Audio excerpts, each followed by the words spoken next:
Can tarot and astrology, the movements of the planets and their relation to our lives, be compatible with science and philosophy? Some of you may be horrified by that thought, but as a starting point, you should consider that most cultures across the world for thousands and thousands of years have some kind of esoteric beliefs and practices that vary from each other. As a scientist and a philosopher, our duty through the scientific method is to test and observe and experience and to research. If you are just relying on logic to discredit the esoteric practices, that, my friend, is Scientism. And you should go out and test these things for yourself. Go and have a reading, preferably 2 or 3, because there is the odd chance you'll come across a dishonest one, a fraudulent one, although in my experience I've hardly ever come across that. When you've gone and experienced it, come back and put some comments below my video and tell me your experiences.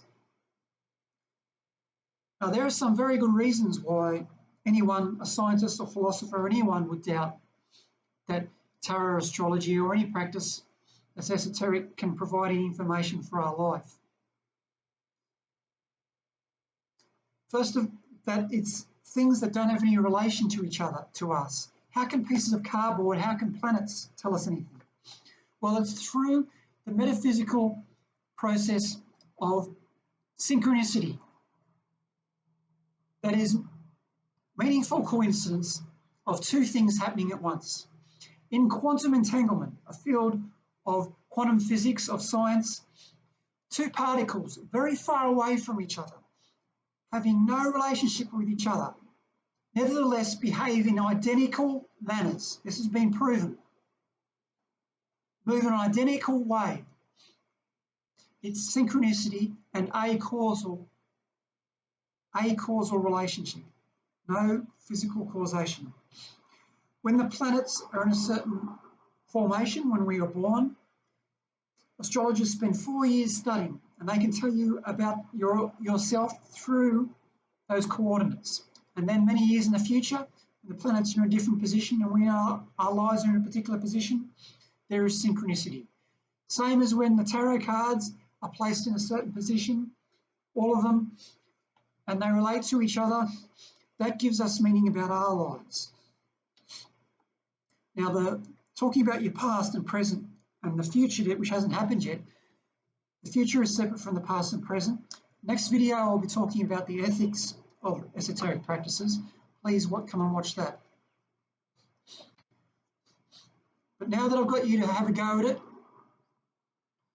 I want you to consider that things that are genuine concerns that you have against esoteric practices readers have validity, such as cold reading and fishing. That is, a reader sitting in front of you, watching you, how you move and your expressions, and they then tell you things about yourself from reading you.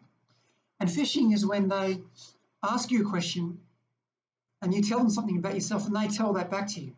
Well, of course, that can happen. But if you go to a reading and you do not tell them anything general, you ask very specific questions only, and you do not give much information about yourself to them, you're very careful, then they cannot really cold read and they cannot really fish much. And you ask very specific questions, you'll get very specific answers, and you'll be able to find out how genuine the readings are. When you've done that, come back and put comments below my video. I really look forward to seeing it. And you really need to see 2 or 3 because 1 is not enough, as I mentioned. You need to keep an open mind during a video. It has been during a reading. Plenty of time to be judgmental afterwards. Just be careful during the reading, but keep an open mind. If you're closed-minded during the reading, it does affect the reading. I don't know why, but it does. So you must try it yourself. Some of the other practices are runes, which come from Scandinavia, and also I Ching. You can try them if you like. If you type into Google, you can look for psychics or mediums or runes or I Ching, or you can get a psychic reading online, which is easy. You can stay in your home and do it over the phone.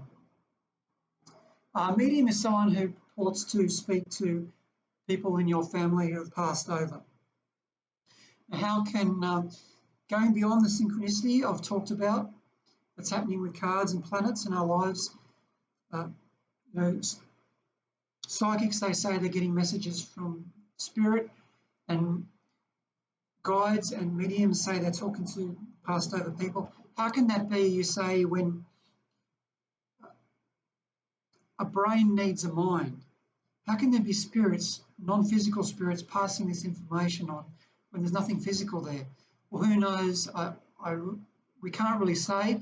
I just ask you again to test it. Well, thank you very much, and watch my Ethics of Esotericism.